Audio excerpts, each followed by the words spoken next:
Ouais, c'est parfait. Merci de votre présence. N'hésitez pas à vous rapprocher. On a une très grande salle aujourd'hui, autant en profiter. Notre présentation sera interactive surtout à la fin, donc vous pourrez directement nous poser les questions. On va vous faire un petit retour d'expérience. On va faire un retour d'expérience, c'est pas un petit, hein, c'est un vrai retour d'expérience justement sur comment EuroAirport a intégré notre solution et quels sont les avantages qui ont découlé suite à la mise en place de leur bastion. Pour ça, on va peut-être commencer par se présenter. Eh ben, toujours les soucis techniques. Ah voilà, ça y est. Je vais commencer par me présenter. Moi, je m'appelle Valentin Lelon. Je suis ravi de pouvoir vous accueillir aujourd'hui. Je suis compte manager chez Walix. Mon territoire, c'est principalement les transports, les médias et quelques administrations publiques. Donc, ça fait un peu plus de 2 ans et demi que je suis chez Walix. Et aujourd'hui, mon objectif, c'est de vous montrer comment aujourd'hui le PAM, le Privilege Access Management, le bastion, a aidé EuroAirport justement dans sa gestion des contrôles à privilèges. Et je suis accompagné de Valentin aujourd'hui. Valentin, je te laisse te présenter. Donc bonjour, Valentin Viton, je suis ingénieur sécurité des systèmes d'information donc pour l'aéroport de Bâle-Mulhouse, donc de son nom commercial EuroAirport. Et donc moi je fais essentiellement de la sécurité opérationnelle. Voilà, je vais vous présenter un peu notre ETEX juste après. Je reviendrai un peu sur ma structure. Merci Valentin. Alors vous l'avez marqué, on s'appelle tous les deux Valentin. Ce n'est pas le 14 février, ce ne sera pas un discours sur l'amour. Mais n'hésitez pas justement à nous dire nos noms de famille par la suite pour qu'on puisse justement bien comprendre le sujet. Donc on va vraiment parler aujourd'hui de cybersécurité. Alors, je vais d'abord faire un petit brief rapide sur qui on est, sur tout ce qu'on fait, comment aujourd'hui le PAM va pouvoir vous apporter de la valeur ajoutée. Et pour ça, en fait, je vais partir sur un schéma qui est assez simple. On va considérer que ce bâtiment, c'est votre système d'information. On va surtout dire que c'est un hôtel. Okay, la première chose que vous faites lorsque vous arrivez à l'hôtel, François par exemple, va arriver à Cannes, tout frais, on est à l'hôtel Martinez, on est bien. La première chose qu'il va faire, François, c'est qu'il va donner son passeport. On va vérifier son identité. On va savoir que c'est bien François qui a bien accès du 1er au 15 août à l'hôtel et qui a le droit de profiter de la piscine. Le bastion, c'est exactement la même chose. L'objectif, c'est justement de mettre en place des solutions d'identité pour contrôler l'identité de la personne en complément de l'accès. La deuxième chose qu'on va mettre en place, c'est une caméra. Bah oui, François, il aime bien la piscine, il aime bien aller à la cafétéria. On a vu un peu l'ensemble des actions qu'il a faites. On voit bien qu'il est allé à tel endroit, à tel moment, à telle heure. Le but, c'est pas de le fliquer, hein, mais c'est simplement de voir ce qui s'est passé. Imaginons que François puisse appuyer sur l'extincteur et il commence à foutre le bordel dans l'hôtel.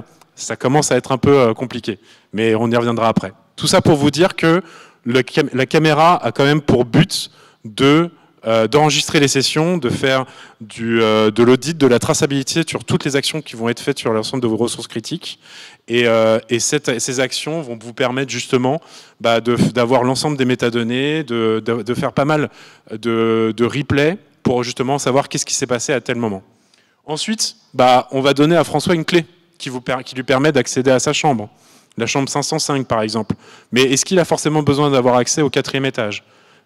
Non, pas forcément. Donc on va vraiment lui donner un accès à la ressource qu'il souhaite. Et sur cette carte, cette clé, il n'a pas le login, il n'a pas le mot de passe, il n'en a pas à sa connaissance. Donc l'objectif, c'est vraiment de lui donner uniquement l'accès sans qu'il ait connaissance des logins mot de passe.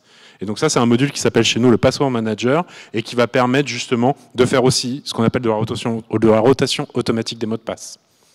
Bon, désolé François, je m'acharne sur toi, hein, mais tu m'en voudras pas. On va également mettre un agent de sécurité. Pourquoi ? Parce que François n'a pas le droit d'aller au 4e étage. Hein, je vous ai dit, sa chambre est au 5e étage. Okay, il n'a pas le droit d'aller dans les cuisines de l'hôtel. Ce ne sont pas des endroits qui lui sont autorisés. Et il n'a pas le droit non plus d'aller sur le toit. C'est un client. Il va avoir uniquement d'avoir le droit d'accéder là où on lui aura donné l'accès.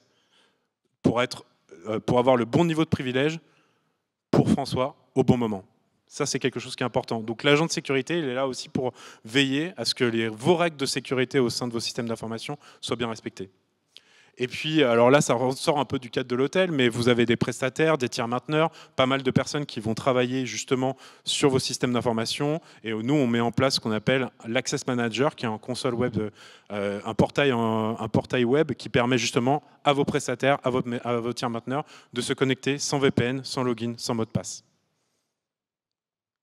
Donc vous l'avez compris, hein, chez Walix, en fait, il y a plusieurs modules qui vont justement entrer en compte lorsque vous prenez un sujet PAM chez nous. La gestion des sessions, la gestion des mots de passe et la gestion des mots de privilèges sont automatiquement inclus lorsque vous prenez un sujet PAM chez nous. La gestion des sessions va vous permettre de faire de la surveillance avancée, d'accéder aux différentes sessions, d'enregistrer et d'avoir de la traçabilité pour justement les intégrer dans un SOC ou un SIEM, l'ensemble de vos métadonnées. Également, ça va permettre de faire de la prise en compte 4 yeux 4 mains. J'ai un prestataire qui veut se connecter.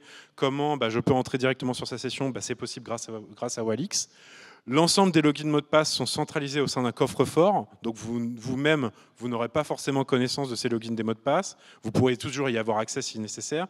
Et il y aura un système de rotation automatique. L'objectif, c'est quoi? C'est que vos prestataires, tous ceux qui se connecteront sur le bastion, n'auront plus du tout connaissance de ces credentials. Et la gestion du moins de privilèges, donc c'est le cas justement de l'agent de sécurité, donner le bon niveau de privilège à la bonne personne au bon moment. Les deux modules complémentaires qu'il faudra lorsque vous souhaitez prendre un sujet PAM chez nous, en tout cas ce qu'on vous recommande fortement, c'est la gestion des accès distants, l'Access Manager, le portail web qui permet à vos tiers mainteneurs et à vos prestataires de se connecter, et le MFA qui dit contrôle de l'identité, dit contrôle de l'accès. Donc pour nous, c'est important justement d'arriver à identifier les personnes qui se connectent sur votre bastion. Donc vous avez compris, chez Walix, on est là pour sécuriser l'ensemble de vos utilisateurs, donc de tout type, des salariés, des fournisseurs, des machines. On peut aussi sécuriser tout ce qui est la partie OT, donc ça peut aller assez loin, pour toutes les sessions, RDP, SSH, mais aussi d'autres protocoles, pour tous les actifs stratégiques de l'entreprise. Donc on va parler des VM, on va parler des serveurs, des bases de données, de toutes vos ressources dans le web, de ressources dans le cloud. Aujourd'hui, on vient d'annoncer la sortie d'un module qui s'appelle Web Session Manager, qui permet de se connecter à des ressources dans le cloud. Donc votre Fortinet que vous allez vouloir manager, vous pourrez directement le faire via le Bastion. Avant, il fallait passer par un serveur RDS. Et pour tous vos terminaux, donc Windows et Linux. Donc là, je vous ai parlé vraiment de la partie PAM, mais je ne vous ai pas dit un peu l'ensemble de notre portfolio.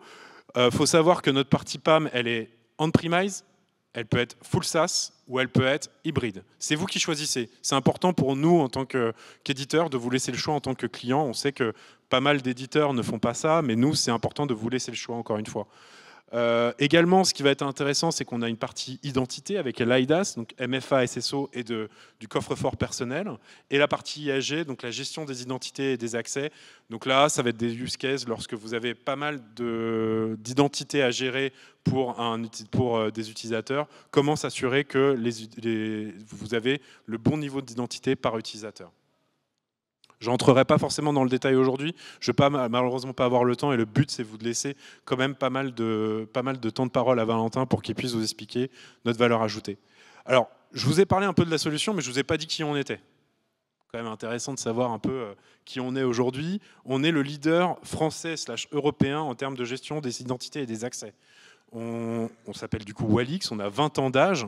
Donc on est quand même un groupe qui est assez solide sur le marché, puisqu'on fait environ 30% de croissance par an. On a plus de 3000 clients de tout type de secteur, de toute taille, de toute activité. Beaucoup aussi dans le service public, puisqu'aujourd'hui on est certifié à l'ANSSI, évidemment, ce qui fait justement une grosse différence. Et on est également reconnu en tant que leader dans plusieurs cabinets américains, notamment le Gartner et le Kubernicol, qui est plutôt lui européen pour le coup. On travaille avec un large cercle de partenaires. On est aussi présent via des centrales d'achat public. Donc, on a des partenaires certifiés qui pourront vous accompagner. Et ce qui est important, c'est qu'on est plus de 250 aujourd'hui. Pourquoi je vous en parle? Parce qu'il y en a un tiers de ces employés qui sont sur la partie R&D, qui sont justement là pour vous apporter des nouvelles fonctionnalités au quotidien. Donc, le Web Session Manager en découle. On a beaucoup travaillé sur le SaaS ces dernières années. L'objectif, c'est de continuer là-dedans. Également, là je vous ai parlé de la partie IT, mais on est également très présent sur la partie OT, l'environnement industriel, les aéroports, les ports, tout ce qui va être les logisticiens, comment sécuriser des grues, comment sécuriser des contrôles d'accès des bagages par exemple. Donc ça c'est de l'équipement industriel qui est plutôt dans vos équipes, on va dire, au niveau des métiers. Donc on sera en capacité de pouvoir discuter avec eux. Je crois que j'en ai fini, Valentin, c'est pour toi. Eh bien, c'est parti, du coup. Alors, rebonjour à tous pour ceux qui nous ont rejoints. N'hésite pas à bien rapprocher le micro. Pour ceux qui nous ont rejoints en cours de route, je crois que c'est mieux là. Alors, déjà, pour vous préciser un peu qui on est. Alors, Euro-Airport, donc l'aéroport de Bâle-Mulhouse. Donc c'est un aéroport qui est à la frontière franco-suisse. J'aime bien le dire, c'est le seul aéroport binational au monde. Alors, qu'est-ce que ça va engendrer pour nous? C'est qu'il faut qu'on gère des flux de passagers aussi bien français que suisses. Il faut aussi qu'on gère aussi bien des entreprises françaises que suisses. Et donc là, on va avoir un gros panel de partenaires. Et donc le Bastion va pouvoir nous aider à mieux gérer ça. Pour vous donner quelques chiffres, donc on est le 6e aéroport français en termes de volumétrie passager. Ça fait à peu près 8,9 millions de passagers transportés en 2024. On dessert plus de 100 destinations, essentiellement en Europe. Voilà, 30 compagnies aériennes qui opèrent chez nous. Presque 105 000 tonnes de fret transportées. Pour vous donner une petite idée, c'est l'équivalent de 10 tours Eiffel par an. Voilà. Ce n'est pas notre première vocation, on n'a pas de grosse croissance là-dessus, mais voilà, c'est quand même une certaine volumétrie. Donc on a une localisation qui est assez unique, hein, qui est à la frontière entre trois territoires, donc la France, l'Allemagne et la Suisse. Et on est un des top employeurs du Haut-Rhin parce qu'on a 6000 salariés sur notre plateforme. Alors pas 6000 salariés à l'aéroport, on est 428, si j'ai pris les bons chiffres. Donc du coup, on va avoir beaucoup de partenaires sur la plateforme et également beaucoup de partenaires qui font de la maintenance pour des équipements de sécurité aéro, etc. Et donc voilà. Donc je l'ai dit, on est un écosystème complexe. Donc effectivement, on a des systèmes critiques qui sont interconnectés entre eux. Donc on a le contrôle d'accès. Si vous avez suivi un peu le 11 septembre 2001, voilà, vous savez que dans les aéroports, c'est un petit sujet quand même, le contrôle d'accès. On a le tri-bagage également. Donc c'est un peu aussi du contrôle d'accès, mais là pour contrôler qu'est-ce qui rentre ou qu'est-ce qui sort de notre aéroport. On a des systèmes aéronautiques. Alors là, il y a une différence entre notre périmètre, nous, en tant que gestionnaire d'aéroport, et le périmètre de la DGAC, donc qui est la Direction générale de l'aviation civile, qui, elle, va s'occuper de tous les systèmes aéronautiques. Mais il n'empêche qu'on les héberge quand même chez nous. Donc voilà, donc on doit leur garantir une certaine sûreté dans les locaux, etc. Donc ça, c'est pour vous montrer un petit peu nos 100 destinations qu'on dessert et quelles sont nos top destinations. Donc on fonctionne essentiellement avec les pays d'Europe de l'Est, voilà, le Kosovo notamment avec Pristina, Istanbul aussi, la Turquie, et puis Londres également. Alors, Walix, d'où part le besoin? Alors, on a listé à peu près trois cas d'usage chez nous. Le premier cas d'usage, donc, c'était de pouvoir gérer des authentifications avec un deuxième Active Directory. En fait, aujourd'hui, on gère les connexions de nos prestataires par VPN et on les gère avec des comptes dans notre Active Directory. On s'est vite rendu compte que cette architecture ne nous permettait pas de tout gérer en termes d'équipements chez nous. Donc on a notamment des équipements OT, etc. Et on a plusieurs Active Directory pour scinder tous ces environnements. Et on se retrouve avec des partenaires externes qui doivent accéder à des Active Directory qui ne sont pas portés par le VPN. Et donc là, on se retrouve avec des cas d'usage où on aurait dû leur créer 2 voire 3 comptes chez nous. Et là, on s'est dit ça ne va pas être gérable. Voilà. Surtout qu'on est quand même une petite équipe. Donc la DSI à l'aéroport, c'est 17 personnes. Moi, je suis dans une équipe du coup d'administrateurs, d'ingénieurs, système et réseau. On est 7. Donc voilà, il faut quand même que ça tourne et que ça soit assez simple en termes de gestion d'accès si on va avoir un minimum de traçabilité. Donc ça, c'est notre première priorité, c'était de pouvoir centraliser ces accès et de gérer ces accès à un seul endroit. La deuxième priorité, c'était de pouvoir retracer les actions. Alors, on a déjà tout ce qui est log de connexion, voilà, du coup, log de session, on a du MFA pour les partenaires externes. Par contre, on n'était pas en capacité de pouvoir retracer toutes les actions qu'ils faisaient sur notre système d'information. Donc c'est là où la partie enregistrement des sessions, notamment enregistrement des sessions RDP, va nous aider, voilà, pour retracer toutes les actions de nos partenaires externes et qui nous permettrait également de retracer des actions d'un attaquant. Et je me permets juste d'ajouter, mais il y a beaucoup de nos clients qui utilisent justement le replay des sessions pour en faire des tutos, même pour vous en interne. C'est toujours quelque chose qui est important à signaler puisque vous, ça va permettre aussi à vos collaborateurs de se former via notre solution. Très clairement, nous on l'utilise aussi pour ça, et je reparle aussi après. Et donc la troisième priorité, alors dans le secteur de l'aérien, on a des normes un peu différentes ou un peu supplémentaires. Vous avez sans doute entendu parler de NIS 2, etc. Nous, on a surtout des normes qui nous viennent de l'Europe et de la DGAC. Donc on a la partie S qui va s'intéresser à la sécurité au sens global de tous les systèmes aéronautiques. Donc du coup, on en a chez nous, hein, bien évidemment, pour gérer tout ce qui va être éclairage de piste. Et donc du coup, voilà, c'est des réglementations qui vont nous obliger à faire davantage de contrôle d'accès, davantage de contrôle de nos partenaires externes qui font les maintenances de ces systèmes. Et le 3CF, qui est le cadre de conformité Cyber France, et qui lui s'intéresse essentiellement à la partie sûreté. Donc là, le contrôle et l'homologation de l'ensemble de nos équipements de sûreté, que ce soit pour les bagages ou pour les passagers. Alors là, on rentre dans le dur, on rentre dans la technique. Je vous ai mis un petit schéma de l'architecture qu'on avait avant d'avoir notre bastion. Schéma assez classique avec une DMZ, une double authentification avec un partenaire pour faire du MFA, donc Cisco Duo. Et donc après, l'accès à différentes ressources par les partenaires externes via une machine de management. Donc ça, c'était avant, c'était satisfaisant, mais pas assez, comme on l'a vu avant. Pour vous donner un peu de contexte aussi, donc, là, si vous avez suivi le début de la présentation, ça c'est pour voir, on est 428 employés, on a 470 serveurs, donc voilà, on a plus de serveurs que d'employés, à peu près 60% de Windows et 40% de Linux, donc il faut qu'on puisse aussi gérer cette hétérogénéité dans les connexions. Et donc, alors le Bastion, il est venu s'intégrer assez facilement dans notre architecture, parce que finalement, il a remplacé la VM de management. Il est venu se mettre à la place. Donc du coup, aujourd'hui, on gère toujours nos clients via un VPN, mais sauf que le VPN, au lieu d'accéder à une machine de rebond, eh ben, il accède au Bastion.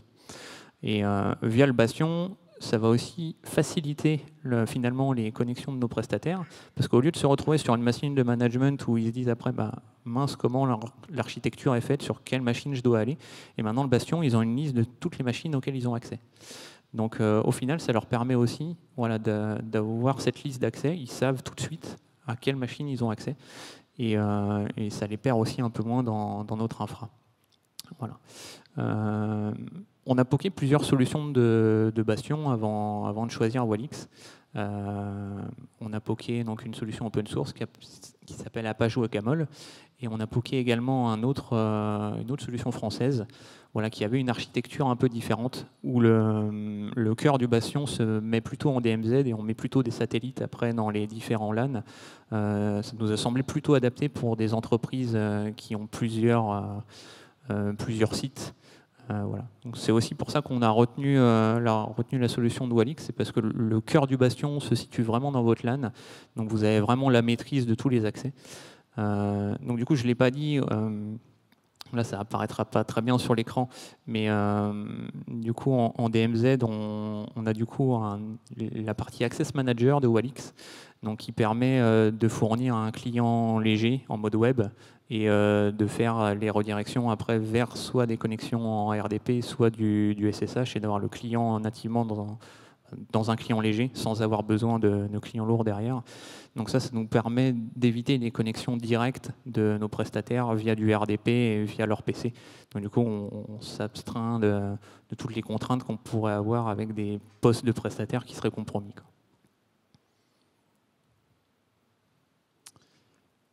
Donc pourquoi Walix? Bon, j'ai déjà commencé un peu à étayer le propos. On a eu des critères de sélection stratégique par rapport à la nationalité de l'éditeur. Donc on n'a poké que des solutions françaises ou open source. Et du coup, voilà, ça nous semblait important de prendre une solution française. On a vu aussi à travers l'époque qu'on a fait des différentes solutions que ça répondait à nos cas d'usage, et voilà, la maturité du produit voilà, s'est fait ressentir. Le support 24/7, parce que finalement c'est un équipement qui va se retrouver au cœur de notre SI.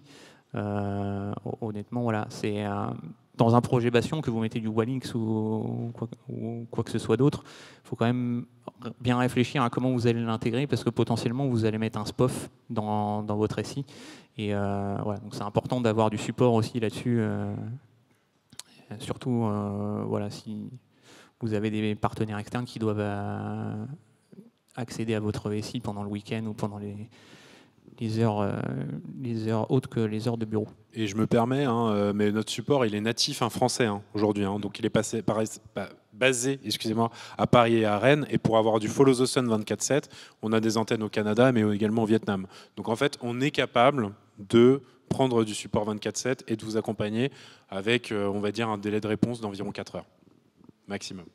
Là-dessus, sur l'ensemble des sociétés avec lesquelles on collabore, je peux le dire aujourd'hui, c'est le meilleur support que j'ai. Donc il y a la certification CSPN de l'ANSSI, mais bon, ça je vous l'apprends pas. Sur la partie architecture, donc là j'en ai parlé, le cœur du bastion qui est dans le LAN, une administration qui est flexible, donc soit via un portail web, soit en direct, vous gardez vos clients lourds, vous gardez vos logiciels pour accéder au bastion, si vous utilisez un mobile externe, un Xshell, un Putty, voilà, vous pouvez continuer à les utiliser. Donc ça ne vient pas changer finalement l'habitude des administrateurs. On utilise aussi des fonctionnalités avancées, non pas inventées. Hein. Donc on va s'interfacer avec un proxy ICAP. Ça c'était important pour nous aussi, cette fonctionnalité, parce qu'on n'est pas toujours en capacité de pouvoir contrôler les fichiers qui vont être uploadés par nos prestataires, surtout quand ils sont en maintenance, quand ils ont besoin de télécharger des logs, ce genre de choses. Et donc du coup, on a des proxys ICAP qui scannent les fichiers en upload et en download vers nos équipements. Et voilà, ça nous permet de gérer assez finement aussi qui peut uploader ou non. Il y a la fonctionnalité d'account mapping. Donc aujourd'hui, on utilise un modèle, pour ceux qui ont fait un petit peu d'AD, on utilise le modèle de tiering. Donc on a différents comptes pour chaque usage. Et le bastion Walix nous a permis de conserver voilà, ce modèle-là, dans le sens où vous n'êtes pas limité en nombre de comptes dans la solution. Donc, ce qui fait que nous, on a gardé notre compte pour chaque usage et on l'utilise dans le bastion. Et après, on fait un mapping du compte au moment de se connecter sur la machine. La traçabilité, on en a parlé, donc le replay des sessions qui permet également de faire de la documentation. Et puis, même pour des équipes un peu plus du terrain ou du métier qui font voilà, qui participent à des opérations de maintenance, de remplacement de serveurs, etc. Bah après, de faire de la doc pour elles, ou tout simplement savoir ce que le prestataire a fait. Voilà. Et sur les environnements critiques, alors pour l'instant, on n'en est pas à ce niveau-là, mais on envisage de sécuriser nos environnements outils plus tard avec du Walix. Voilà, c'est pas le premier cas d'usage qu'on a listé. Mais voilà, c'est quelque chose qu'on envisage. Et c'est une solution qui est assez user-friendly, donc qui a été facilement intégrée dans mon équipe d'administrateurs et d'ingénieurs, voilà, puis qui se sont retrouvés facilement avec leurs outils. Alors, je vais vous parler un petit peu du déploiement et du planning du projet. Donc, c'est un projet qui a démarré fin 2023 et il n'est toujours pas terminé.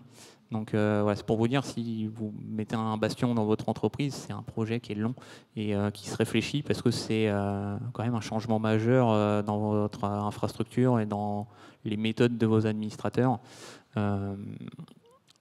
Après, ça va dépendre de la solution que vous prenez. Donc du coup, sur début 2024, donc on a eu toute la période de sourcing, toute la période de passage de commandes, le kick-off du projet, une fois que, en fait, sur 2023, c'était surtout l'étude à l'époque. Après, il y a une longue phase d'implémentation. Alors, cette phase-là, elle sera certainement plus courte si vous mettez un bastion chez vous que chez nous. Ce qu'il faut savoir, c'est que nous, en tant que gestionnaire aéroportuaire, la période de juillet-août, c'est pas la période où il n'y a pas d'activité. Voilà. Donc c'est la période où il n'y a pas d'activité dans les bureaux, mais c'est la période où il y a de l'activité dans l'aérogare. Et du coup, pendant cette période-là, on s'abstient de faire tout changement, voilà, surtout avec un gros impact sur l'infrastructure. Donc voilà, c'est pour ça que la phase d'implémentation, elle a duré longtemps. Et donc là, on est dans la fin du projet, dans le sens où le projet est terminé en interne, donc pour mes collègues, voilà, on accède tous à nos machines via le bastion. Et on passe plus par les machines de management, mais maintenant il y a tout le travail de migrer nos prestataires. Voilà, cette conduite du changement, leur expliquer que les accès vont changer, etc. Donc ouais, c'est quelque chose qui se réfléchit. De la même manière que la manière dont vont accéder les prestataires, ça se réfléchit. Est-ce que vous faites de la whitelist d'IP? Est-ce que vous continuez sur des contrats VPN? Voilà. Donc c'est tout un processus à bien prendre en compte. Voilà. Et donc là, c'est là où on en est sur 2025. Donc là, on démarre la migration des accès VPN de nos prestataires. J'en profite pour parler des difficultés qu'on a rencontrées pendant ce projet. Alors, il n'y en a pas eu beaucoup. Ça va se situer surtout sur de la partie configuration, parce que nous, on a été un peu pointilleux sur la conf. Voilà, aujourd'hui, on utilise le produit de manière quand même assez avancée. Voilà, le scan de fichiers en upload download, c'est pas tout le monde qui le fait avec Walix. La partie double autente avec du SAML, c'est pas tout le monde qui le fait non plus. Et voilà, donc là-dessus, ça a pris un peu de temps, mais on y est arrivé à la fin. Et c'est quand même un produit qui s'intègre vraiment bien là-dessus. Et ouais, du coup, on est content au final d'avoir choisi ce produit. Alors je précise aussi que lorsque vous mettez en place un projet Bastion, le plus important, c'est vraiment qu'on se mette autour de la table et de savoir quels sont vos cas d'usage, quelle est, on va dire, l'architecture cible. Donc en fait, c'est pas tellement l'installation du Bastion qui va être primordiale, mais c'est surtout comment aujourd'hui vous voyez ce Bastion de votre infrastructure et comment justement nous on peut vous aider. Donc on pourra toujours être accompagné soit par des partenaires ou soit en direct par Walix, et à ce moment-là, il faut la plupart du temps prendre du professional services, ce qui est le cas justement de l'aéroport de Bâle-Mulhouse Euro Airport. Ouais, ça c'est capital effectivement que vous réfléchissiez avant même que vous choisissiez la solution de Bastion à où est-ce que vous allez l'intégrer, pour quel cas d'usage, parce que sinon votre projet il va trop durer dans le temps et vous serez paumé en fait au moment de l'installer. Voilà. L'installation du produit elle n'est pas compliquée, mais c'est important voilà, d'avoir cette réflexion avant.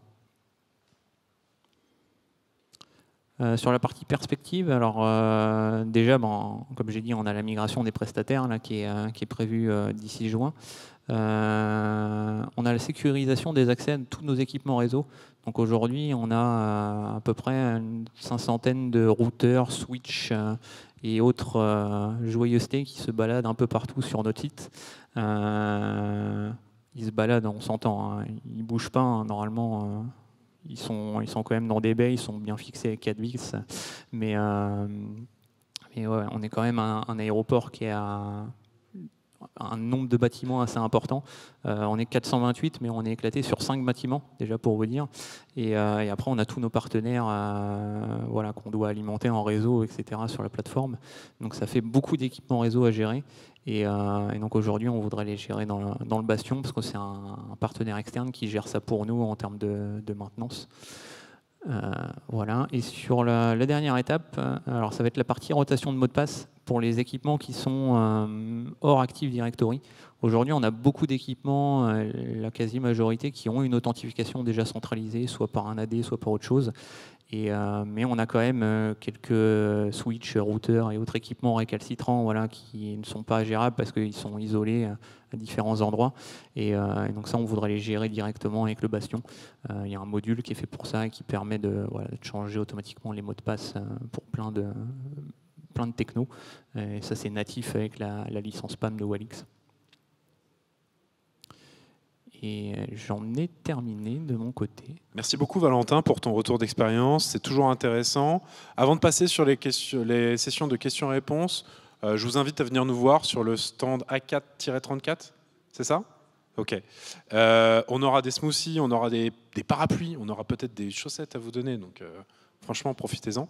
Et surtout, comment ? Et des bières, ouais, parce qu'on est à Lille, faut pas déconner.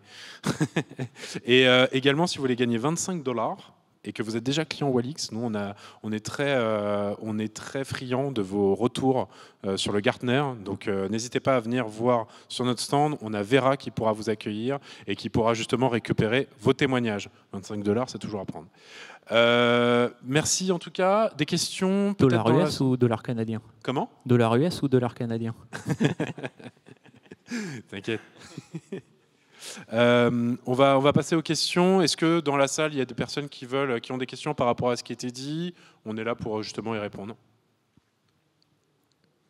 Vous êtes toujours avec nous? Ah, merci. Vas-y.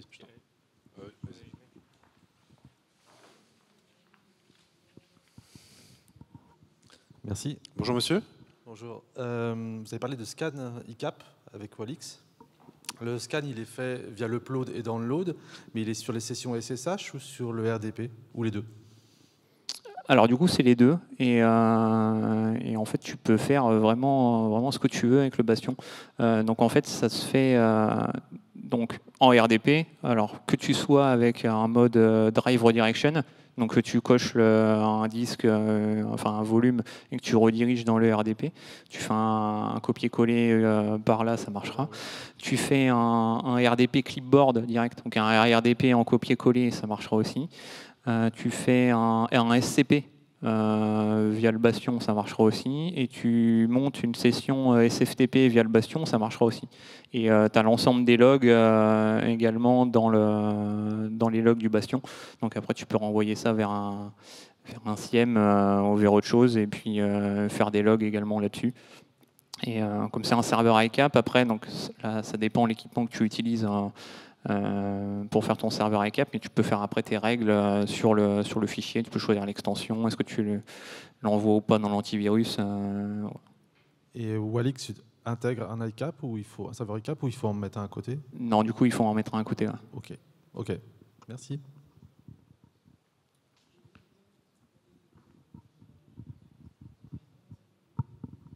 Est-ce qu'il y a d'autres questions?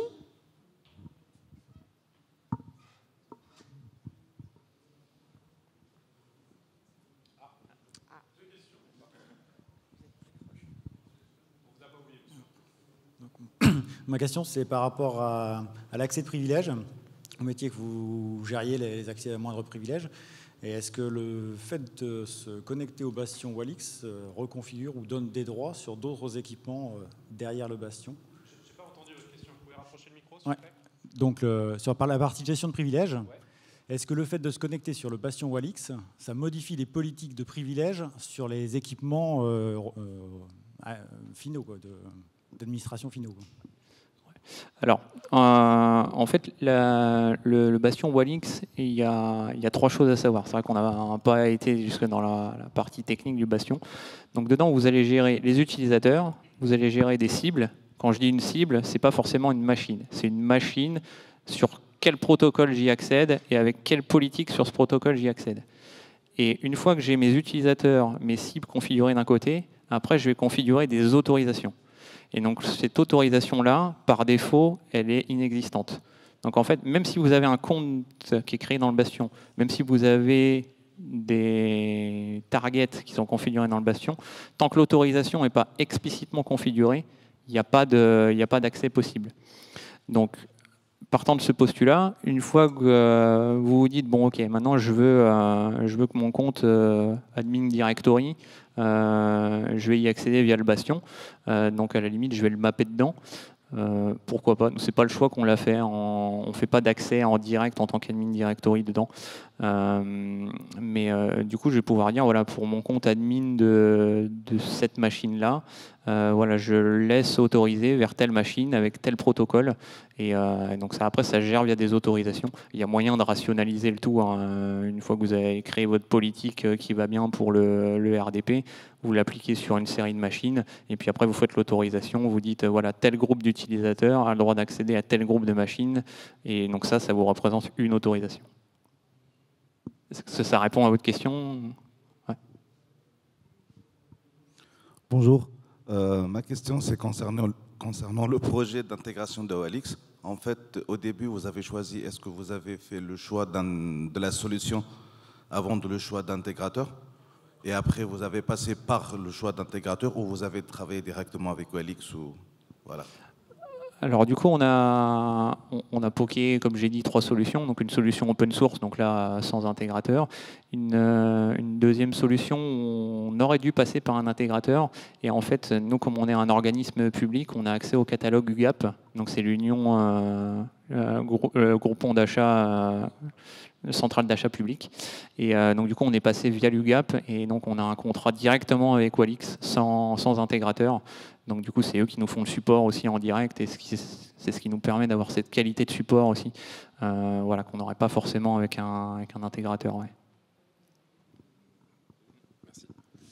Mais oui, effectivement, si vous le souhaitez, la première des démarches que vous pouvez faire, c'est effectivement d'aller voir l'intégrateur avec lequel vous travaillez et de savoir justement si aujourd'hui ils peuvent intégrer un sujet autour du Bastion et ils pourront vous présenter notre solution. La plupart du temps, c'est via les intégrateurs qu'on a des remontées d'intérêt au niveau du Bastion. Donc les deux sont possibles. Nous, on est là de toute façon pour vous montrer la solution, pour vous faire une démo, si possible un POC ou un POV, donc un Proof of Value. Donc c'est l'avantage, c'est que vous avez directement le Bastion sur un tenant Azure et en fait vous pouvez détruire le Bastion comme vous le voulez, mais au moins ça permet vraiment de tester à fond comme vous le souhaitez la solution. Est-ce qu'il y a d'autres questions? Oui, monsieur. Audrey, le monsieur avec la chemise bleue. N'hésitez pas également à vous présenter si vous pouvez. Bonjour, Frédéric Durfort, chez Engie. Une petite question, comment se fait le discovery des serveurs, des assets qui sont protégés? On doit les importer, il y a un auto-discovery, parce que vous avez peut-être un périmètre stable en data center. Aujourd'hui, avec le cloud, il y a beaucoup de machines éphémères qui vont, qui viennent. Une machine éphémère qu'un développeur fait en build and destroy, comment elle s'enregistre dans la plateforme pour être sûr qu'il puisse y accéder après le build, par exemple? Alors là, vous me posez une question un peu trop technique. Je ne suis pas sûr de pouvoir y répondre, mais on a des personnes côté avant-vente chez Walix qui pourront y répondre. Ah bah vas-y, c'est notre avant-vente préféré. Alors, il y a une fonctionnalité native dans l'outil. Du coup, il y a un discovery possible sur l'Active Directory. Donc, si vous ajoutez vos machines dans une OU, après vous scannez comme vous voulez. Donc, c'est possible c'est nativement mettable en cron tab, je ne sais pas comment on dit dans l'interface, mais vous le schedulez quoi. Et après, il faut juste passer un petit coup dans le Bastion quand même de temps en temps pour affecter le bon profil sur ces machines-là, parce que vous allez créer en fait dans la vie du Bastion plusieurs profils RDP. Vous allez certainement avoir des utilisateurs qui veulent de l'RDP avec en mode 4K, alors du coup, il va peut-être falloir faire un profil un peu spécifique pour eux, etc. Ouais, donc du coup, il y a de l'auto-discovery, après vous choisissez votre profil et ça l'intègre dans le Bastion. Après, il faut l'intégrer aussi dans une autorisation, sinon ça ne marche pas par défaut. Et sinon, après, il y a une API aussi dans le Bastion, donc il y a aussi possibilité de taper l'API et puis de faire de l'ajout automatique de machines. Nous, c'est quelque chose qu'on regarde aussi, parce qu'on crée pas mal de machines Linux via template Ansible, et donc on va certainement taper l'API directement depuis un template Ansible pour aller rajouter la machine dans le Bastion. Voilà, ça c'est des développements locaux qu'on fait, mais c'est possible. Merci Valentin. D'autres questions? Eh bien, on va pouvoir vous libérer 7 minutes en avance pour aller prendre un petit café.